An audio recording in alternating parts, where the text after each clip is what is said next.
आजचा जो त्यांचा मेळावा झाला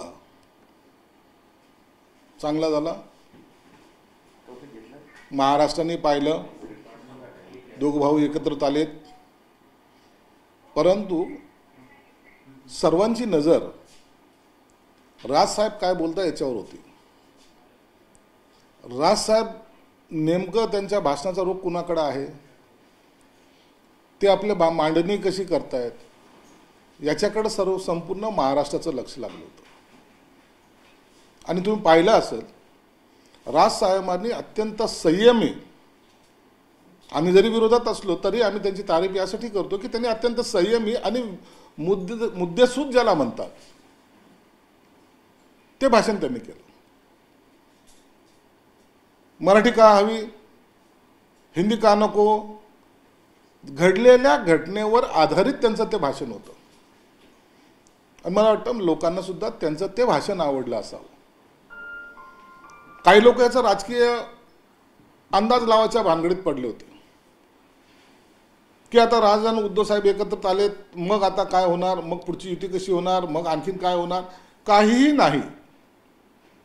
मराठी माणसाची एकजूट दाखवण्यासाठी आम्ही एकत्रित आलो असं राजसाहेबांनी स्पष्ट केलेलं आहे.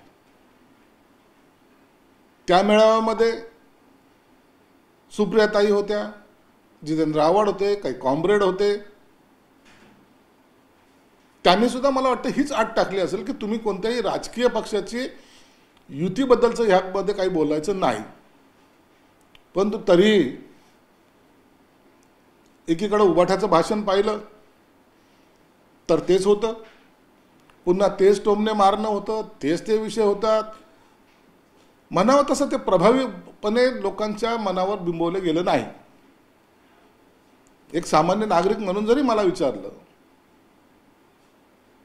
तर राजसाहेबांच्या भाषणाला जो उत्स्फूर्त प्रतिसाद लोकांनी दिला तो उभाठ्याला मिळालेला नाही. म्हणून काही लोकांनी जे काही मनाचे मांडे मनातल्या मनात मांडले होते की आता आपण सर्वजण एक आलेलो आहोत, आता आप सब कुछ अलबेल है, तसा प्रकार इथं घडलेला नाही, हे मला या ठिकाणी नमूद करायचं आहे. आणि शेवटी सुद्धा अनेकांनी प्रयत्न करून पाहिला की एकमेकांच्या हातामध्ये हात घ्यावा, काहीतरी उंच करावेत, परंतु त्या दोघांनी ते केल्याचं कुठं दिसून आलेलं नाही. म्हणून हा मेळावा मराठी भाषेसाठी होता, मराठी माणसासाठी होता, असंच फक्त याच्यातून अंदाज काढला जातो. गद्दार मालक पुढे आला की आता जय गुजरात म्हणतो आणि हे लोक मराठी वाचवणार आहे का? काय संबंध आला तर ह्या मेळाव्याचा त्या सगळ्या गोष्टीचा? दरवेळेला टोमणे मारणं याशिवाय दुसरं उद्योग नाही का? तुम्ही जय गुजरात म्हणले नाहीत, तुम्ही लुंगी घालून डान्स केला नाही, त्या तुमच्या एक नेत्या तिथे बसलेल्या आहेत, त्यांनी तुमच्यावर कॉमेंट्स केलेले आहेत. लुंगी डान्स ते तिनेच करून दाखवलेला आहे. म्हणून तुम्ही जे केलं ते सगळं बरोबर असं का समजता? आणि शिंदे साहेबांनी काही चुकीचं बोललंच नव्हतं. एक समाज त्या ठिकाणी बसलेला, त्या समाजाबद्दलचा असलेला तो शब्द वापरला. म्हणून ते काही पाकिस्तानातून आलेले गुजराती बांधव नाहीत, ते त्यांनी सुद्धा स्पष्ट केले. का त्यांना दूर लोटायचा प्रयत्न करतायत? आपण एखाद्या समाजाच्या कार्यक्रमामध्ये गेलो तर त्या समाजाच्या अनुसरून आपण घोषवाक्य तयार करत असतो. बंजारा समाजाच्या कार्यक्रमामध्ये गेलो आपण जय सेवालाल म्हणतो. असंच अनेक ठिकाणी ज्या ज्या प्रांतामध्ये जातो किंवा ज्या ज्या प्रांताचे लोक एका ठिकाणी येतात त्या टायमाला त्याच पद्धतीने बोलावं लागतं. आता हे हिंदी भाषेला जे काही विरोध करत होते, यांनी उत्तर प्रदेशांचा वासियांचा मेळावा घेतला नाही का ठाण्याला? तिथे हिंदीमध्ये भाषण केलं नाही का? केलं. मग तुम्ही हिंदी भाषिक झालात का? परंतु फेक नेरेटिव्ह सेट करायचा आणि त्याच्यावर भाष्य करायचं, त्याच्यावर राजकारणामध्ये काहीतरी वादळ उठल्याचा आविर्भाव आणायचा, हे मला वाटतं योग्य नाही आहे. उत्तर प्रदेशाच्या मेळाव्यामध्ये घेतलेले मेळावे यांनी आणि त्याच्यामध्ये हिंदीमध्ये चांगलं भाषण केलेलं आहे. म्हणून मराठीचा अभिमान किंवा स्वाभिमान गाडला गेला असं म्हणायचं आहे का? तसं होत नसतं. मराठी भाषा ही प्रामुख्याने आणि प्राधान्यानं ही आमची मातृभाषा आहे, म्हणून त्या मराठीच्या भाषेला कोणीही नख लावू शकत नाही. मराठी सक्तीचे तर झाले आहेच आहे, पण मराठीचा अपमान करणाऱ्याला सुद्धा कोणीही माफ करणार नाही. ही अधोरेखित आहे. पुन्हा मुंबईपासून महाराष्ट्र तोडण्याची भाषा, त्याच्यासाठी असलेलं हे काही षडयंत्र, असं काही समजायचं कारण नव्हतं. परंतु आता राजकारणामध्ये कुठेतरी हवा तयार करावं लागते ना, ती हवा तयार करायचा त्यांनी प्रयत्न केला आणि मला वाटतं त्याच्यातून एवढं काही निष्पन्न होणार नाही. आम्ही एकत्र आलोय एकत्र राहण्यासाठी असं उद्धव ठाकरे म्हणाले, पण राज ठाकरेंच्या भाषणात एकत्र आलोय एकत्र राहू असं काहीच नव्हतं. हा तुम्हाला विरोधाभास दिसत नाही? राजसाहेबांचं, उद्धव साहेब भाषण करत असताना राजसाहेबांचा चेहरा तुम्ही पहा, कुठेही त्यांच्या चेहऱ्यावर कोणतीही रिॲक्शन नव्हती. त्यांच्या भाषणाला कुठेही त्यांच्याकडून टाळी पडलेली नव्हती. ते अत्यंत गांभीर्यानं त्या सर्व गोष्टीकडे पाहत होते, घटनेकडे पाहत होते. तुम्ही पहा, तुमच्या चॅनलवर बघा, अत्यंत गंभीरपणे. आणि म्हणून त्यांनी हा कधीही उल्लेख केलेला नाही. कोणताही झेंडा नसलेला कार्यक्रम म्हणून राजसाहेबांची त्या कार्यक्रमाला उपस्थिती होती. हे स्ट्रॅटेजिक वाटतंय राज ठाकरेंचं एकत्र येण्याबाबत किंवा असण्याबाबत काहीच न बोलणं आणि उद्धव यांचं बोलणं. राजसाहेबांनी सरळ सरळ कमिटमेंट केली असावी, मी येईन, मला मराठीबद्दल जे वाटतं ते मी बोलेल, त्या व्यतिरिक्त मी काही बोलणार नाही आणि कुणावर टीकाही करणार नाही. आणि तेच राजसाहेबांनी केलं. म्हणून बाणा ज्याला म्हणतात ना, तो राजसाहेबांनी टिकवला. आम्ही त्यांची प्रशंसा यासाठी करतोय की मूळ मुद्दाला भरकट न ठेवता त्याच्यावरच बोलणं हे राजसाहेबांनी आज दाखवून दिलं. मग उद्धव ठाकरेंनी आगळी केली एकत्र येण्याची, मात्र राज यांनी दुजोरा दिला नाही असा अर्थ करायचा का? कुठे दुजोरा दिला? हा काय युतीचा मेळावा नव्हताच. मराठी भाषेवर प्रेम दाखवण्यासाठी एकत्र आलेल्या अनेक नेत्यापैकी त्या 2 नेत्यांनी प्रमुख बोलावं अशी त्यातली भूमिका होती. म्हणून त्याच्यावर तुम्ही जर पाहिलं तर कोणाचीही वेगळी रिॲक्शन नाही आहे. त्यांनी सांगितलं की मराठी मुद्दा म्हणून आम्ही एकत्र आलो. जो मुद्दा त्यांचाही आहे, आमचाही आहे. मराठीसाठी आम्ही वाटेल ते करू, ही आमची सुद्धा धारणा आहे. आम्ही त्या पद्धतीने आमचा कारभारही तसाच करतो. एकत्र आलोय एकत्र राहण्यासाठी असं उद्धव ठाकरेंचं वक्तव्य होतं. म्हणजेच भविष्यातील एक त्यांनी संकेत दिले. अहो, त्यांनी सांगितलंय. राजनी त्यांना दुजोरा दिलाय का? एकत्र या, एकत्र राहा, त्याच्याबद्दल आम्हाला काही त्याच्याबद्दल वाईट वाटायचं काहीच कारण नाहीये. राज आणि उद्धव साहेब एकत्र आलेत म्हणून आमच्या पोटात दुखायला लागलं असं समजण्याचं कोणतंही कारण नाही. गैरसमज करून घेऊ नका, असं वाटवू देऊ नका. नाही आता ते एकत्र आले तर आमचं काय होईल, मग आम्ही घाबरलेलो आहोत, भिलेलो आहोत आणि ते एकत्र येऊ नये म्हणून देव पाण्यात डुबून बसलेलो असं समजण्याचं काहीच कारण नाही. ते एकत्र आले तर आम्हाला त्याचा आनंद आहे. राज ठाकरे असंही म्हटले भाषणामध्ये की युत्या होत राहतील, पण आम्ही मराठी भाषेबद्दल तडजोड करणार नाही. युत्या होत राहतील, तो मराठीसाठी एकत्र आलो का? विषयाला धरून बोलले ना राजसाहेब. या मराठी भाषेसाठी एकत्र आलो आम्ही. युत्या ह्या होत राहतात, तुटत राहतात. ह्याच्याबद्दलचं काही देणं घेणं त्यांनी ठेवलंच नाही. अत्यंत परखडपणे त्यांनी त्यांचं भूमिका मांडली. त्यांनी सरळ सांगितलं ही काय कोणत्या पक्षाची युती नाही आहे. 20 वर्षांतर राजसाहेबांनी उद्धव साहेब एकत्र आले. आता महानगरपालिकेवर भगवा फडकू अशी कोणती घोषणा आहे का त्याच्यात? काहीच नाही आहे. नो पॉलिटिक्स हे राजसाहेबांनी जपलं. उद्धव साहेबांनी ठरल्याप्रमाणे मला सत्तेतून काढलं, माझी सत्ता हिसकून घेतली, बंडखोरी केली, गद्दार झाले, हे सगळं त्यांचे वाक्य होते. म्हणून आता लोकांना राजचं भाषण आज भावलं. त्यांचं असं म्हणणं होतं की अनेक लोक आता बाबाबुवांना घेऊन बसतील, काही दाढेवाले अंगाला गावाला जाऊन ते धूप वगैरे लावतील, अंगाला लावतील आणि अस्वस्थ होतील आम्हा दोघांना एकत्र पाहून. हा मराठीचा मुद्दा होऊ शकतो का? अहो, तुम्ही कार्यक्रम कोणता घेताय?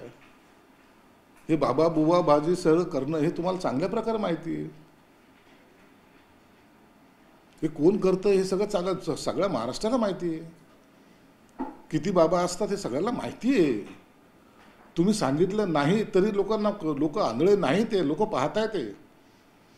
म्हणून तुम्ही इतरांची चिंता करू नका.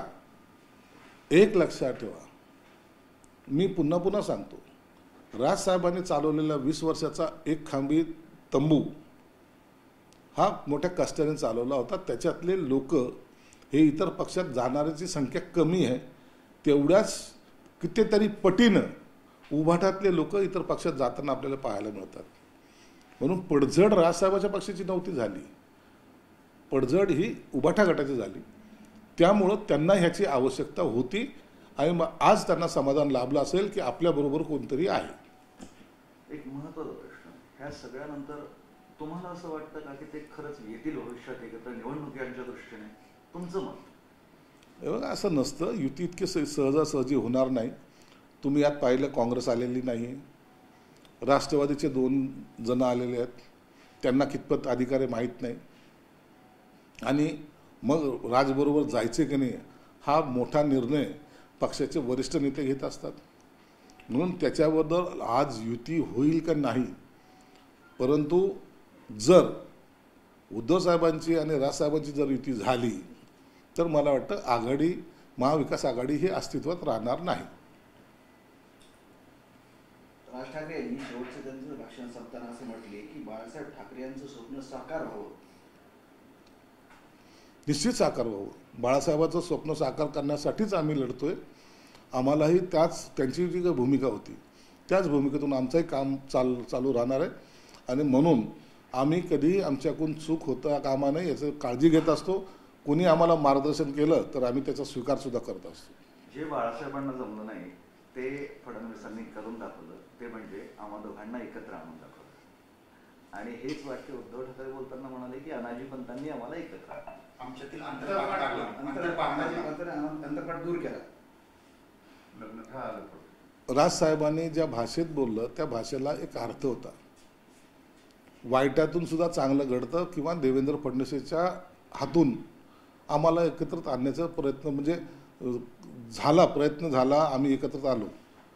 पण उद्धव साहेबांनी आमच्यात अंतरपाठ काढला म्हणजे कोण नवरा होतं आणि कोण नवरी होतं हेच कळायला मार्ग नाही. म्हणून आणखीनही त्यांच्या मनामध्ये असलेली खतखत त्यांनी बोलून दाखवलेली. सिरियसली सांगतो, ही युती होणार नाही.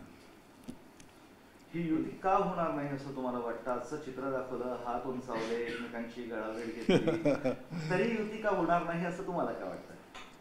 आम्हाला राजसाहेबांचा स्वभाव माहिती आहे, उद्धव साहेबांचा स्वभाव माहिती आहे. पक्षासाठी काय करायची, कोणती भूमिका घ्यायची हे राजसाहेब चांगले जाणून आहेत. आणि हे पहिलं पाऊल जरी टाकलं असलं तर अनेक शिड्या चढल्यानंतर आतमध्ये मंदिरामध्ये प्रवेश मिळणार आहे. म्हणून तेवढा कालावधी आपल्याला वाट पाहावी लागेल. आज आपण त्याच्या युतीवर बोलणं सुद्धा उचित होणार नाही असं मला वाटतं. बरं, ही युती झाली तर असं म्हटलं जात आहे की तुम्हाला तुमच्या पक्षाला शह बसेल, म्हणजे ह्या दोघांचं एकत्र येणं हे तुम्हाला शह देण्यासाठीच आहे असं सगळं राजकारण सुरू आहे, अशी चर्चा आहे. नाही, असं नाही, असं कोणताही आमच्यावर त्याचा परिणाम होणार नाही. आम्ही ज्या पद्धतीने 2.5 वर्षामध्ये कारभार केला आहे, लोकांनी आम्हाला तेवढा सपोर्ट केला आहे. आज गेल्या वेळेला जे काही आमचे 40-50 आमदार होते ते 60 झालेले आहेत. म्हणून कुठेही आम्हाला यांचा एकत्रित येण्याने परिणाम होणार नाही. हे एकत्रित आल्याने पक्षांतर्गतच त्यांना एकमेकाला फटका जरूर बसेल आणि म्हणून ते एकत्र येण्याची शक्यता कमी वाटते. तरी जोपर्यंत या युतीच्या बोलण्या होणार नाही तोपर्यंत त्याच्यावर भाष्य करणं योग्य नाही.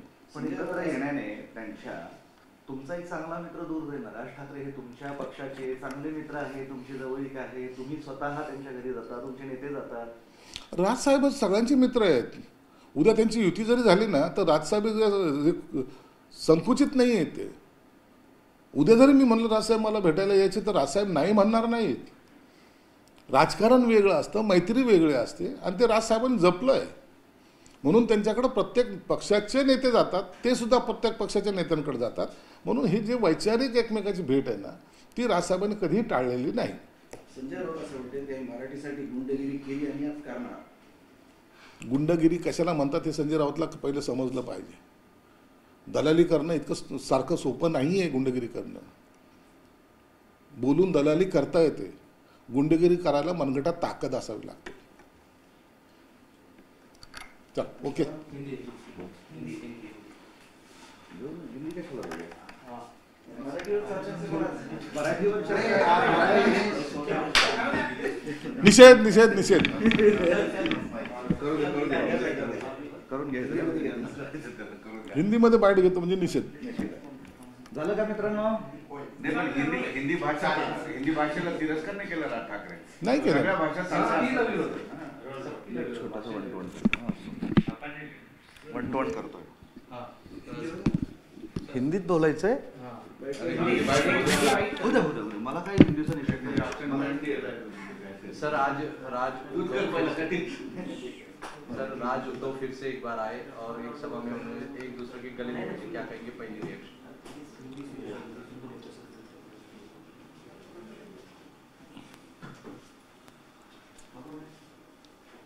आज मुंबई में मराठी भाषा को लेके जो आयोजन किया गया था उसमें राज और उद्धव जी एक साथ दिखे. जो कार्यकर्ताओं की इच्छा थी उनको भी उत्साह प्राप्त हुआ, अच्छा लगा. लेकिन जिस वजह से वो एक स्टेज पे आए थे वो सिर्फ राज साहब ने संभाले. राज साहब ने मराठी के मुद्दों को लेके इधर कोई भी भाषण में राजकीय स्टेटमेंट नहीं दिया. मराठी भाषा के लिए हम एक आए हैं, मराठी भाषा हमारी प्रायोरिटी है और उसके लिए हम लड़ने के लिए तैयार है, ऐसे राज साहब का कहना था. आपने देखा होगा राज साहब का एक अलग से भाषण था, लोगों ने उसको प्रतिसाद दिया. उभटा के नेता ने जो भाषण किया वो कम्प्लीटली पॉलिटिकल था. मेरी कुर्सी छीनी गई, गद्दारों ने ऐसा किया, अमित शाह ने ऐसा किया, ये सब बातें उस स्टेज पे की नहीं थी. ना वो किसी को पसंद भी आई नहीं, लोगों ने रिस्पांस भी नहीं दिया. उद्धव साहब जब बात कर रहे थे तो उनके पीछे राज साहब बैठे थे. आपने देखा होगा, आपके चैनल के माध्यम से देखा होगा, कोई भी रिएक्शन उन्होंने उनके भाषण पे दी नहीं. लास्ट में जनरली ऐसा होता है कि सब एक में का हाथ पकड़ के ऊंचा करके हम सब साथ साथ है, वज्र मूड जिसे कहते हैं, वो रहती है. लेकिन राज साहब ने वो हाथ मिलाने से भी इनकार किया था, अलग से अपने हाथ जोड़े और बाजू में निकल गए. बेसिक जो मंशा थी उबाटा की कि इस मेळावे में आके राज साहब महायुति की कोई घोषणा करेंगे या तो महायुति हमारी मजबूत रहेगी, ऐसा कोई भी स्टेटमेंट ना राज साहब ने किया ना उनके मुंह से वो बातें कहीं निकली. आने वाले लोकल बॉडीज में आपको लगता है कि दोनों भी साथ में आएंगे? अगर दोनों साथ में आते हैं तो महायुति के वोट बैंक को नुकसान होगा? देखिए, अभी ये आने वाले जाने वाली बात दूर की है. एक कॉज लेके इन्होंने सब एक साथ आए थे, एक साथ बात करने की कोशिश की उन्होंने. वहां देखेंगे आप, कॉमरेड भी थे और राष्ट्रवादी शरद पवार के कुछ एक दो नेतागण भी थे, लेकिन कहीं कांग्रेस नहीं थी ना कोई बड़े नेता जिसको कहा जाता है शरद पवार जैसे नेता या तो कांग्रेस का प्रदेश अध्यक्ष, ऐसा कोई भी स्टेज पे नहीं था.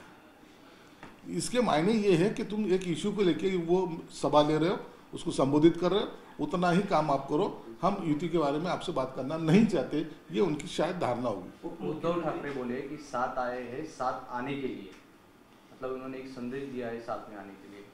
तो आना चाहिए ना, उसमें कौन सी गलत बात है? लेकिन साथ आएंगे क्या, आपको लगता है कि वो साथ नहीं आएंगे. देखो, राज साहब का कहना कुछ अलग रहता है, राज साहब की एक स्ट्रेटेजी अलग रहती है. तुम एक इश्यू को लेकर साथ आ सकते हो, जहां इलेक्शन की बात आती है उस वक्त वहां के कार्यकर्ताओं का मनोमिलन होना जरूरी होता है. जो 20 साल से राज साहब के साथ काम कर रहे, उनको अगर उसमें प्रायोरिटी नहीं मिली तो कहाँ कैसी युति होगी? और ये सब जो खेल चल रहा है यह मुंबई महानगर पालिका तक ही सीमित है. वहां आपको पता चलेगा ये युति होती या नहीं होती. उप मुख्यमंत्री एकनाथ शिंदे ने जय गुजरात कहा है, तो उसको लेकर कई सारे विरोधक टीका कर रहे हैं. और इसमें कुछ गलत क्या है, कुछ समझ में नहीं आता. जो गुजराती बांधव पूरा समाज वहां बैठा था, उनके लिए वो गुजरात के लिए प्रायोरिटी, तो जय गुजरात बोलने से क्या तकलीफ हो रही? उद्धव साहब ने नहीं बोला था, उद्धव साहब ने भी तो जय गुजरात बोला था. उन्होंने क्या यूपी के लोगों के लेके उन्होंने सम्मेलन नहीं लिया था. अब ये मनसे के लोगों ने भी वहां बैनर तो लगाए थे ना नोंदने के लिए, वो गुजराती भाषा में थे. ये सब लोगों ने किया, वो सही है. जय गुजरात बोला था गलत है. जय गुजरात बोलने से मराठी का प्रेम कम नहीं होता. हम मराठी है, हम मराठी रहेंगे और हमारे मराठी को कोई अगर छेड़ने की या तो कुछ छेड़छाड़ी करने की कोशिश करेंगे तो उसको हम भी नहीं छोड़ेंगे।